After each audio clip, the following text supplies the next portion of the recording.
A report released by Deloitte, a global firm which provides audit, consulting and financial advisory services, says that despite controlling at least 60% of West Africa's $80 billion oil market, Nigeria's cost of drilling per barrel is about 40 to 50% higher than its peers.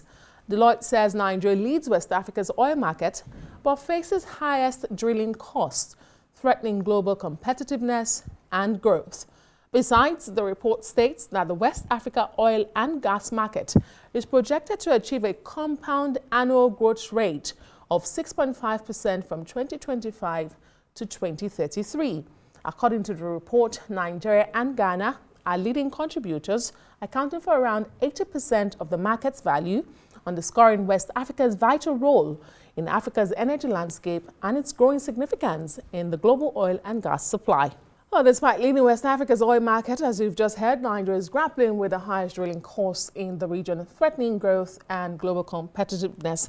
Oil and gas consultant Maurice Ibe will help us dissect why operations are so expensive in Nigeria and the implications for investors. Thank you so much for being on the news tonight, Maurice Ibe. Thank you for having me once again. I think that's a good place to start the conversation. Why is it so expensive to drill oil in Nigeria? There are a combination of factors that makes our oil so expensive to get out of the ground. Let's put it in perspective.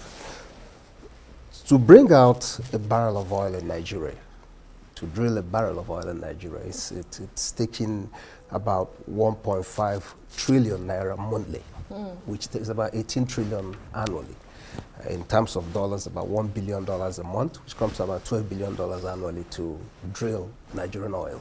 What are the factors that makes it so expensive? What is insecurity, especially in the Niger Delta, where we have most of the oil wells. Some are deep sea because they are far way out on the deep sea. It's more difficult to produce in deep sea because of the nature and environment in that area. Then regulatory factors. The issues also with the local content. Sometimes the policy that makes it difficult for expatriate companies to do everything themselves without subbing some of the activities to the local operators makes it also difficult. Then logistics in supply chains. So a combination of these factors creates the atmosphere where our oil becomes extremely expensive to get off the ground. The economic implications is basically that foreign investors who would like to play in the industry would rather go where it's cheaper to manufacture. We're talking about spending between $25 and $50 a barrel to produce in Nigeria, when you can go to Angola and do it less than $20 a barrel.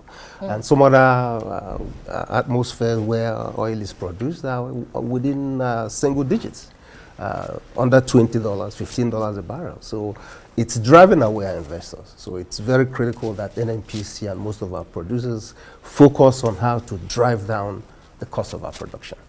And so, I mean, the obvious would be to fix those challenges you highlighted, such as security and logistics. Yes, and also antiquated infrastructure. Most of our pipelines are so outdated. We need to upgrade the pipeline infrastructure within those areas where we're producing. And these are really the issues that needs to be dealt with if we want to drive down the cost of production. And this is the cost for the NNPCL to carry? NNPCL, yes. And also there are a lot of independent producers that are not just NNPC. Yes, the NNPC is the biggest kid on the block, and they should be the ones driving the machinery to drive down cost of production. They should be leading the charge to do it. And I believe they are trying to do the best they can, but this combination of factors cannot be done overnight because the damage has been done over so many years. So, but something has to be aggressively done to be able to bring down the cost of production and attract more investors to the oil industry in Nigeria. I mean, looking at that report, it also says, I mean, drilling a well in Nigeria can cost up to 10 times more than in North America. Absolutely, yes. That's such a huge gap. Major gap, and that's affecting our competitiveness in the global oil industry. There's some Saudi Arabia, for instance, is producing at $10 a barrel. Many other countries are doing $15 a barrel, less than 20. There are no serious players should be producing at over $20 a barrel in oil. And it shouldn't be happening, especially. I mean, one has to ask, how have we survived all this while without, getting the end of the stick? The question when it comes to global competitiveness. The question is that, are we really surviving? That's another good question. Are we really surviving? I mean, we're just managing to stay alive. For the kind of oil reserves we have in Nigeria, we should be doing far better than we're doing. And we should be able to invest a lot in technology. There's many countries now using technical applications to drive down costs of drilling.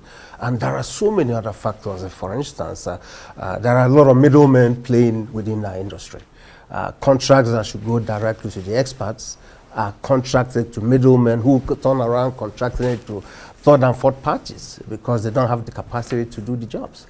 Then you have a lot of round tripping within the industry. So a lot of these factors, corruption of course, it eats deeply into what we do. Cost a simple item that will cost $1 anywhere else in Nigeria may cost $20, $100 to bring in. So these are things that we need to address if we want to be competitive.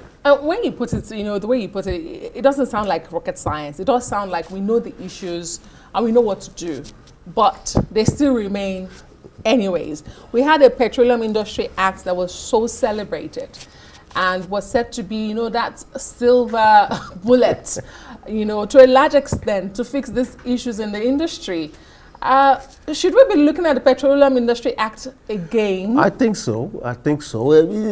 The Petroleum Industry Act has done its best, but it's not a silver bullet. There are so many things that the actors in the industry, especially the executives working within the corridor of NNPC, the federal government also need to work jointly with them to drive some of these machineries to bring down costs. It's not something that just the PIA can do by itself. The PIA is a document, but it has to be implemented by human beings. If the implementation of the PIA is not done properly, then it's almost like what we're dealing with the Constitution. Every day people are shouting about changing and amending Constitution.